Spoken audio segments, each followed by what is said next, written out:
Welcome to Wildlife Outdoors with your host, Russell and Jose. If you have a passion for conservation of the outdoors, or you're enjoying a calming hike in the mountains, an exhilarating kayak trip on the river, feeling a fish on the end of your line, cooking on an open flame in a primitive campsite, or stalking big game, just waiting for the perfect shot, you're in the right place. So put on your boots and polarized sunglasses and come along for the ride. All right. Good afternoon, everybody, and welcome to another episode of the Wildlife Outdoor Podcast. My name is Jose, and as always, we're joined by Russell. Howdy. And yeah, man. So today is going to be another Snapshots episode. We're going to keep it short. We're going to keep it quick.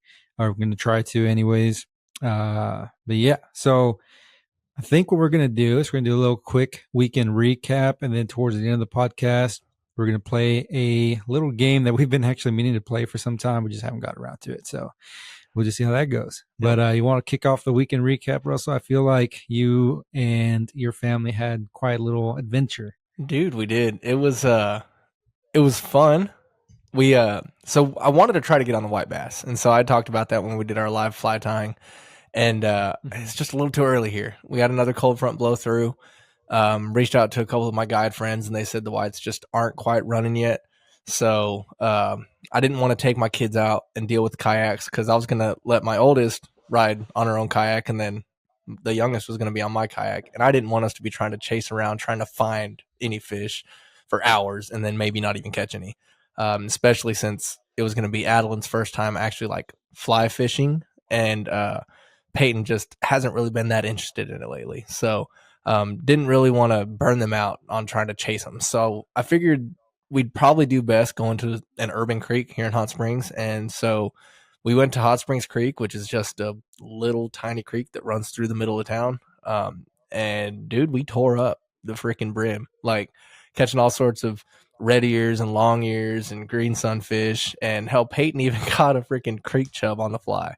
So really, yeah, dude, it was cool. She's like, "Dad, what is this? What is this?" And from a distance, I saw the longer profile and kind of like a lateral line, and I was like, "That's a bass. That's a little bass." And I come running over because I was helping Adeline at the time, and I was like, "Holy crap, that's a creek chub!" And so she was holding it, and I actually got to film some stuff. I don't know if I got enough to make a little video or not, but yeah, it was fun. We just went out there, and Adeline caught her first fish on the fly rod. You know, she's 6, and on the 2-weight glass, she caught a little, I think it was a long ear. And dude, we had a good time. We were out there for like 3 or 4 hours and just tore them up. And the water was, I mean, we'd had some recent rain, so it was flowing, but it was long enough to where it wasn't murky anymore. And it was just gorgeous. I mean, there's an area right outside, like pretty much downtown, where there's some baseball fields and stuff. And there's just a lot of rocks that it goes over, and they're like small waterfalls and stuff. And it was just gorgeous, man. The water was clear. I think it got up to 65 that day, and so the sun was out, wasn't really too windy. I mean, it was just perfect fishing conditions, and the brim were ready to play for sure. So it was pretty good, man. Nice, dude. Well, congrats to Adeline on her first fish. Did she say anything about it? Like, oh, what she was her excited. Her reaction? Well, I mean, she's caught a lot of fish herself before on her push button rod, but with the fly rod, she was excited, reeling, stripping it in, and then she kept trying to like strip it in further, like she wanted to get the fish to her. She wasn't like really getting the fact that she had to let it down.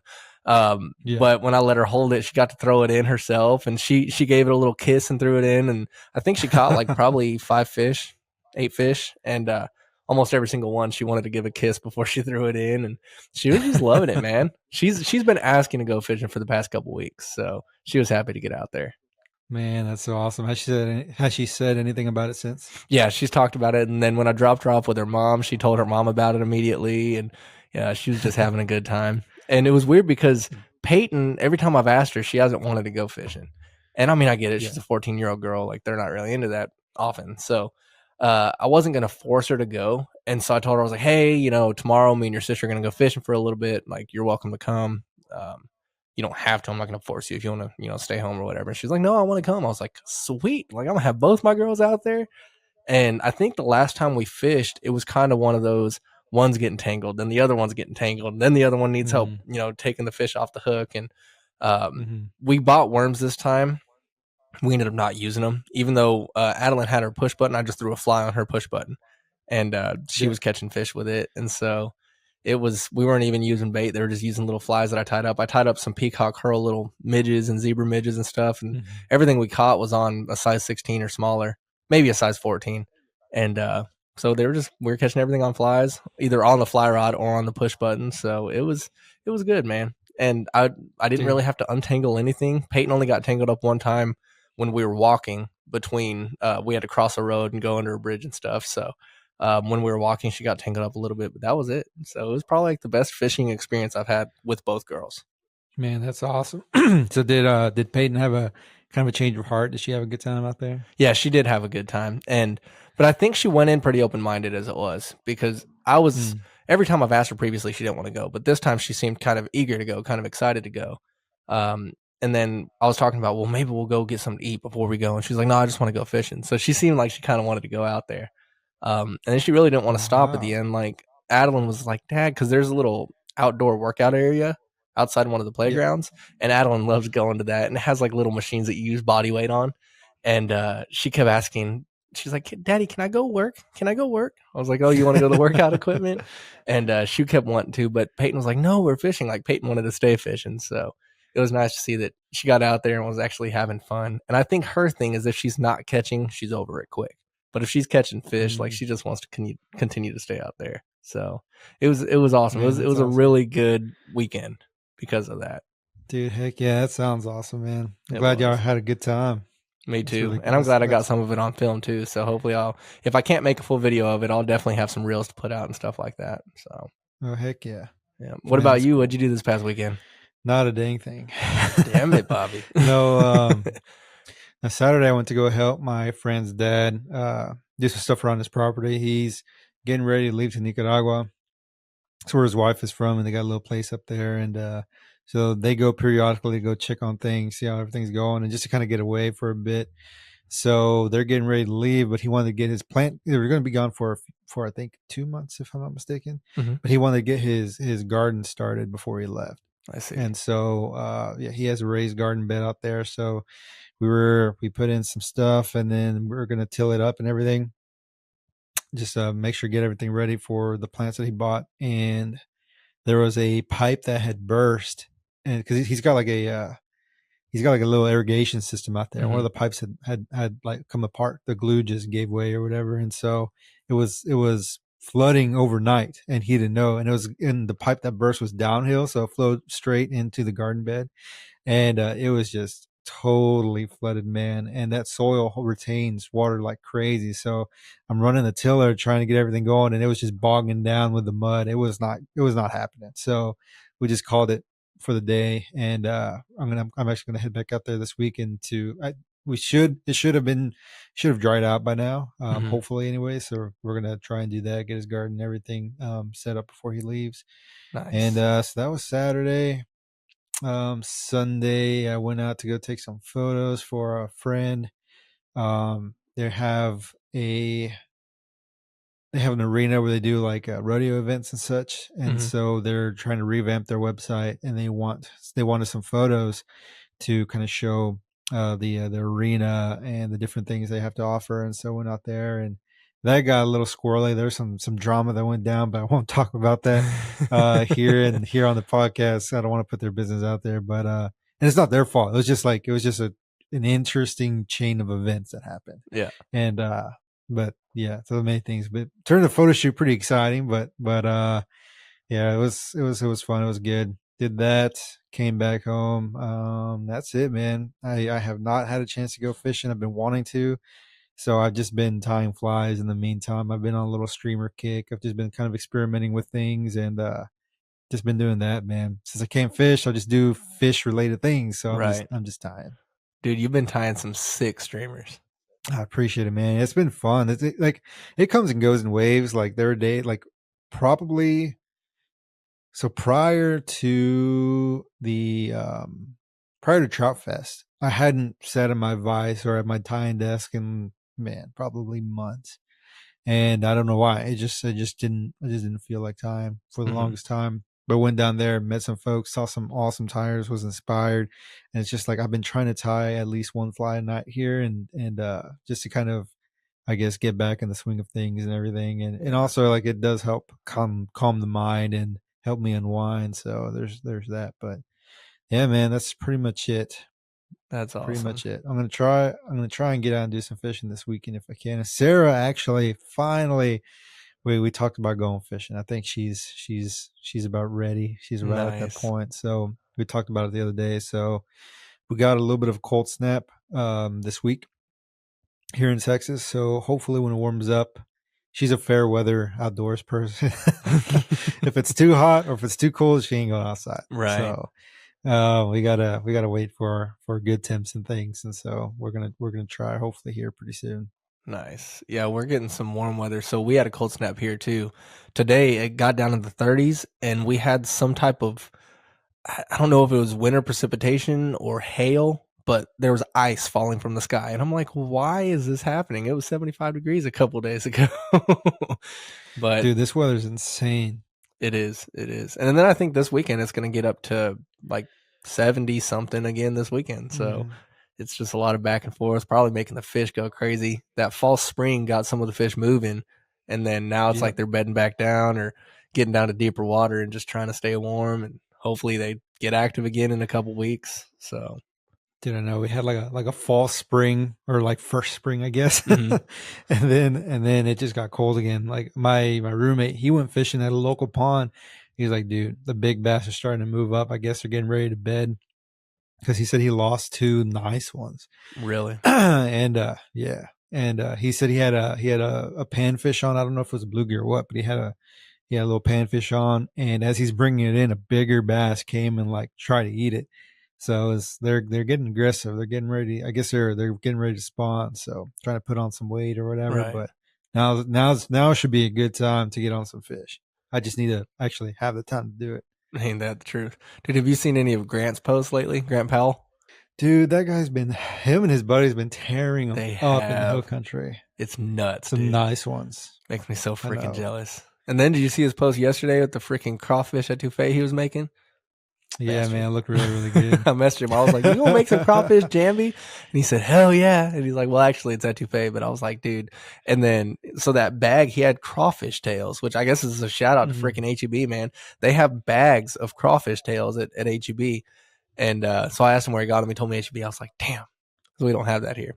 That's one thing I miss. Never thought I would ever miss a freaking grocery store, but I do. No store does more, bro. Dude, that's exactly what he said. I said, no lies told. Is it really? That's funny. Dude, I love HEB, bro. And it's kind of funny because, like, I mean, in grad school, we get people from all over the place. Mm-hmm. And I always hear like the same 2 things.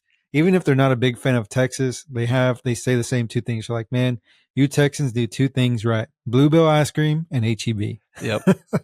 They just love it, man. And honestly, if I ever leave Texas, it's gonna be real hard leaving behind HEB. I love that place. Same, dude. We don't even have anything close to HEB here. I mean, we have, like, if HEB were a roadside produce stand, like, we have something similar to that here called Harps. It's like a little miniature produce section of HEB turned into a store. They don't have everything that HEB has, but the quality of the produce is similar. The seafood is lacking, the meat department's lacking, pretty much everything else is lacking. They just have the similar, freshness of HEB. I miss HEB so much. Yeah, I've been with you to Harper's once. I think it was before. I think we were getting ready to go fishing or something, and we went in and grabbed some stuff. Yeah, that's right. Because I used to live right around the corner from the Harps, and it was So, but yeah, I miss HEB. But yeah, dude, I'm so ready for crawfish season 2. Bro, I know. I enjoy crawfish boils, but crawfish etouffee is probably my favorite way to eat crawfish. What I do is I like to take scraps, like leftovers, because everybody always makes too much crawfish. And if they offer to take leftovers, I'm taking them. And then I'll take the leftovers and I'll pull the tail meat out, chop it up, and I like to make jambalaya with it. And then I'll make a stock out of the crawfish shells and the heads and stuff. And I'll boil them down and make a stock out of it. Use the crawfish stock in the jambalaya, and then the crawfish meat. Throw some andouille sausage in there, of course, the Holy Trinity, and make myself hungry. Bro, I haven't eaten since maybe 7 a.m. this morning, 8 a.m., something like Yeah, I that. couldn't do it. I'm hungry, bro. I'm hungry. But well, we can stop talking about food. yeah, just one more story. I remember in my undergrad days, my friend Todd, shout out Todd, miss you, bud. One of the nicest dudes I've ever met. Also one of the smartest. But his mom and dad lived in Corpus Christi. Mm-hmm. And so on the weekends, sometimes like if we had fishing trips or hunting trips, his parents would let us crash at their place. And dude, his mom one time for dinner cooked up a mean crawfish etouffee. It was amazing. So good, dude. And we went, we fished all day, or I can't remember if we went fishing or we went hunting. Can't remember. I think we went fishing, but we fished all day, came back, and dude, she had this big old pot full of crawfish etouffee, and we just stuffed our faces. It was awesome. Good times. Dude, I freaking love it. But, Crawfish etouffee. I think the best crawfish etouffee I've had is actually at this little Cajun restaurant in a strip center in Vicksburg, Mississippi. And it's funny because I only went there one day because when I was working over there, it was before we got Whataburger here close by in Arkansas. Because there's one about 45 minutes away from me now. But when I was working at Vicksburg, it was prior to us having one here.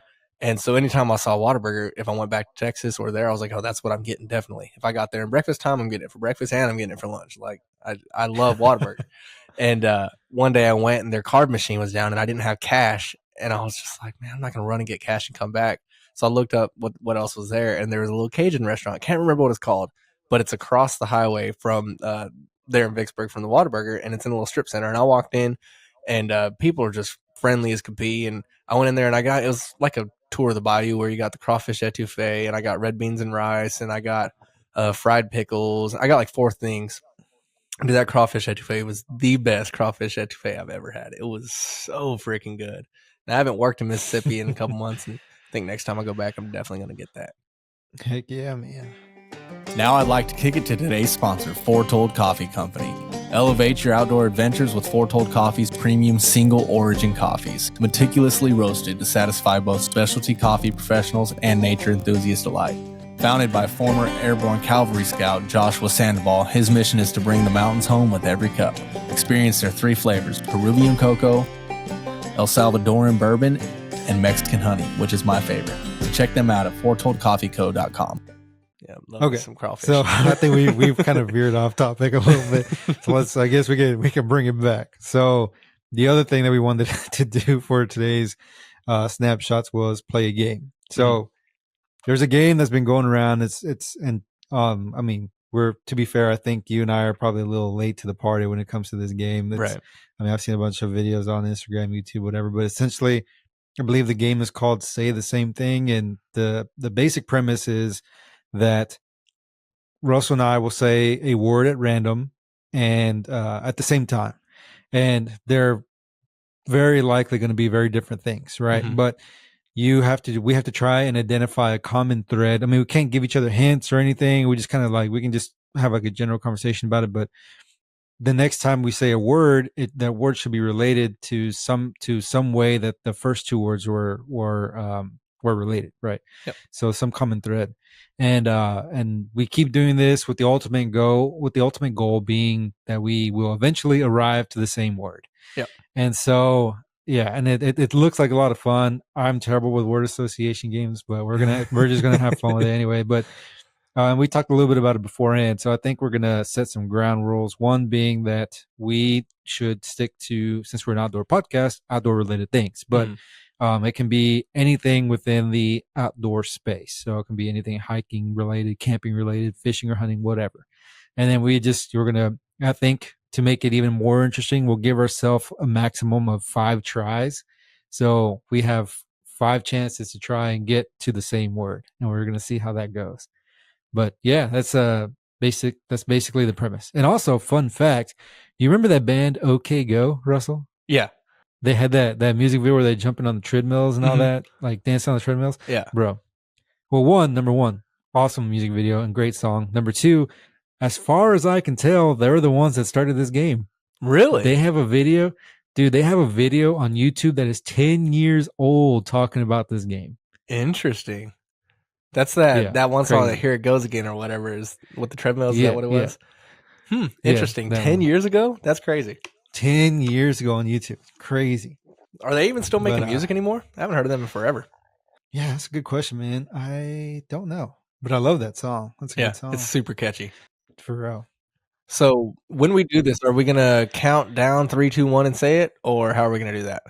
Yeah. Do you want to do 3, 2, 1, go, and then say the word, or 3, 2, 1, say the word? 3, 2, 1, say the word, I think. Okay. Let's do that. Okay. I got a word. I got my word. Okay. Ready? 3, 2, 1. Fly Crawfish. fishing. What'd you say? Fly fishing. Fly fishing? I said crawfish. Oh, dang. Okay. Let's see. I think I got something. Okay. I think I got something too. Ready? Yep. 3, 2, 1. Fly Bug. pattern. Oh, Okay. shoot. Bug fly pattern. Okay. Ooh. Yeah, We I was can do a thinking. lot with this one. I was thinking mud bug, and Mm. then yeah. So you said fly pattern. I was thinking craw pattern. Okay. I should have went there. Okay, let's Bug okay, so let's and try fly let's try pattern. number 2. Okay, so yeah, so bug and fly pattern. Okay, I think I have something. I got something that's related to a previous experience that you've talked about on the podcast. A previous experience I've talked about on the podcast. Yep. Oh, dude, I've talked about a lot of stuff. A previous experience on the podcast that's related to bugs somehow. Yep. And fly patterns. Yep. Oh, okay. I think maybe we'll see.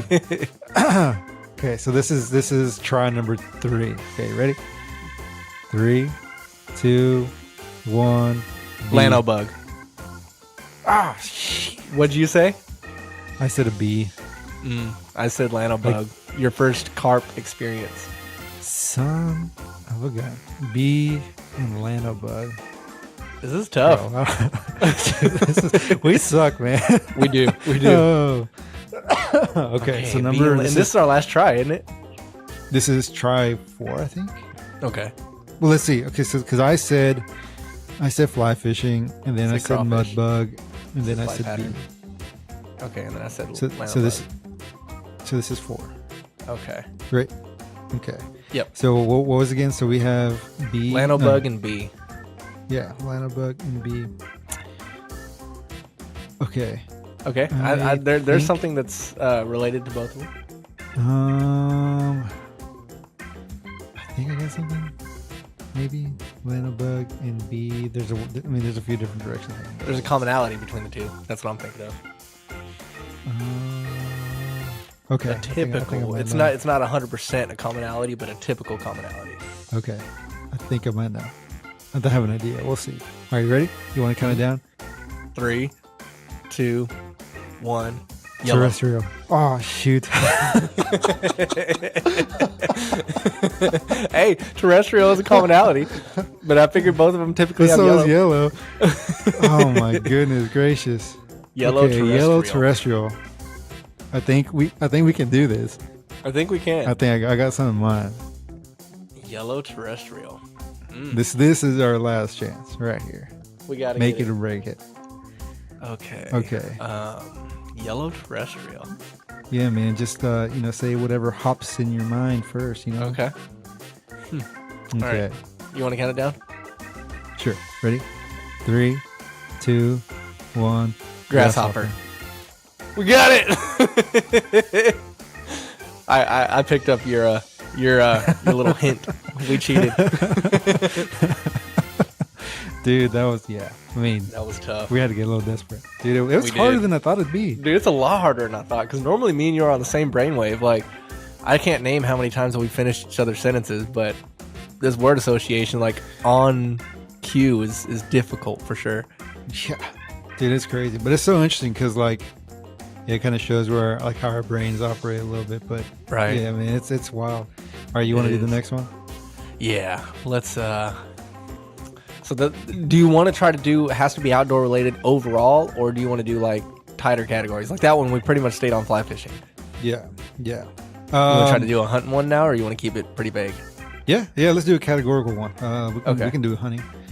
All right. Let's see. Hold on. Let me think. All right. You ready? I got something. Yes, sir. 3, 2, 1. Conservation. Okay. Bow conservation. Okay. There is a commonality. I think I got some too. There is. Okay, ready? Mm-hmm. 3, 2, 1. Deer. Hunting. What'd you say? Hunt? Okay. I said hunting. Okay, Yeah, because deer hunting is like a can be a form of conservation. So Yep. you can bow hunt. So I said hunting. Okay, so you said deer hunting. If I said deer, I said hunting. So we're on try number 3. Okay. What is a commonality between deer and hunting? I have one. Okay, let me see. Deer and hunting. Okay, I think I got one too. 3, 2, 1. Ruck. Buck. Oh, Ooh. dang. Buck and rut. Okay. Okay. We got this. We're getting Buck there. and We're ruck. getting there. We're getting there. Yeah, buck and rut. We yeah. got it.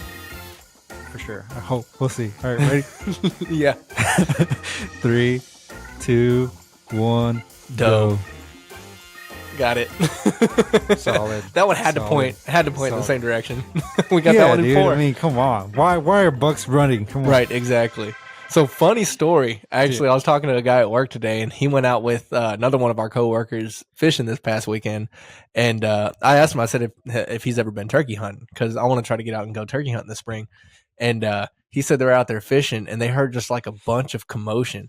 And he said they turned around, and there's like a flock of freaking turkeys like flopping in the water and like running up the bank.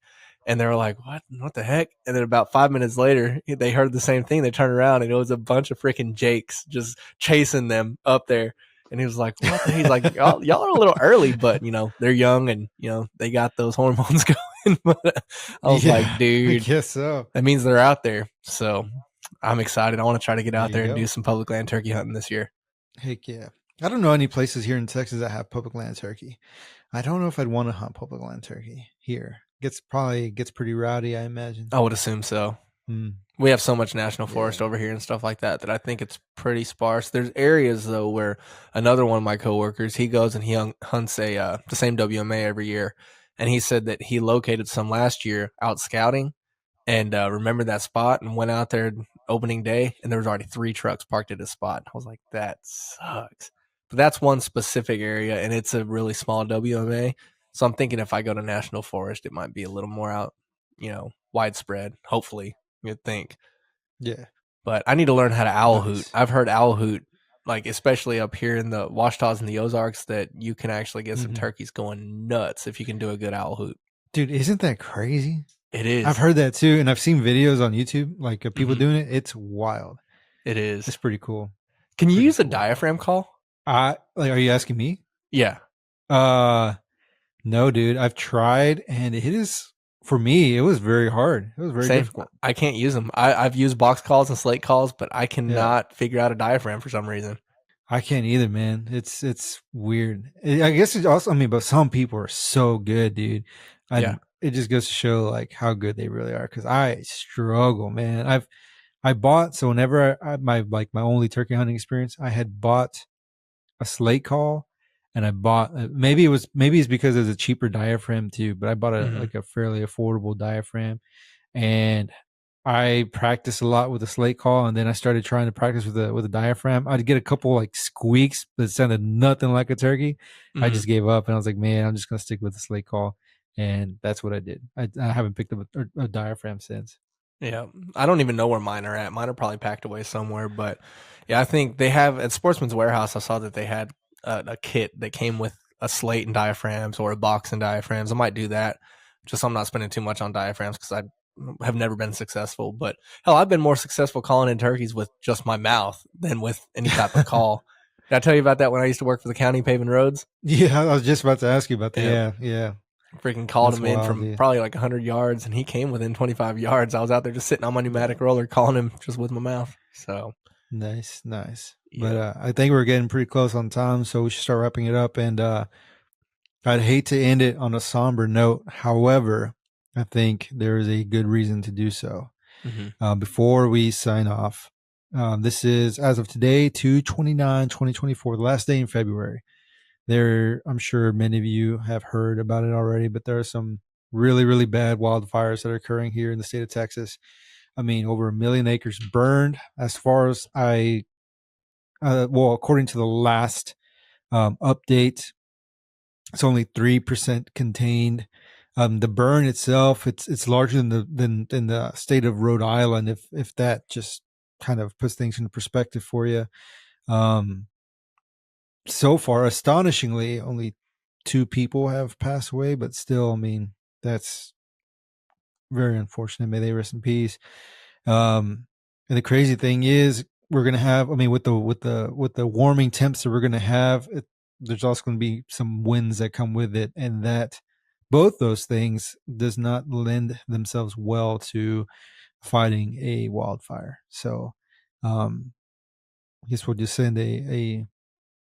our thoughts and prayers for the people who are impacted by this tragedy. And if anybody wants to donate, there's quite a few opportunities to do so. For example, there's a GoFundMe for Texas Wildfire Relief Hub. There's a group of volunteers called the Texas Baptist Men. They're heading up to the Panhandle to provide some relief.